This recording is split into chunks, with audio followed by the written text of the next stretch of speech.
என்னது அப்ராட் ஹாஸ்டல்ல தோசையா? அன்னைக்கு காலையில பிரேக்ஃபாஸ்ட் என்னன்னு மெஸ் பக்கம் போய் பார்த்தா என் கண்ணை என்னாலே நம்ப முடியல. செஃப் தோசை சுட்டுட்டு இருக்காங்க கைஸ். அவ்வளவுதான் விடுவேனா நானு தட்டை தூக்கிட்டு கிச்சனுக்கு போயிட்டேன்ல. செஃப் தோசை சுட்டு முடிக்கிற வர பக்கத்துலயே நின்னு நைஸா ஒரு குட்டி தோசையை வாங்கிட்டு வந்துட்டேன் கைஸ்.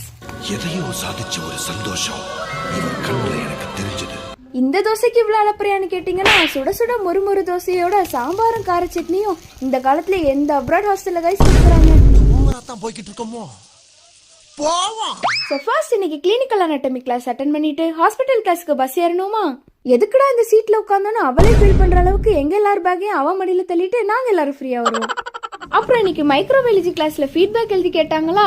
ChatGPT பார்த்து 4 லைன் எழுதி விட்டுட்டு கீழே நம்ம சேனல் பேரை போட்டு ப்ரொமோஷன் பண்ணியாச்சு கைஸ். இதுல நீங்க சிரிச்சா அழகா இருப்பீங்க, அதனால அப்பப்ப சிரிங்கன்னு தமிழ்ல வேற எழுதி விட்டுட்டே அவன் இன்னும் திருந்தலமாமா.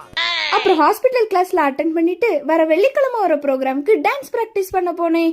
இந்த கருப்பு சொக்கா போட்டிருக்க அக்கா இருக்காங்களா, இவங்க தான் நம்ம கொரியோகிராஃபர். 1 2 3 4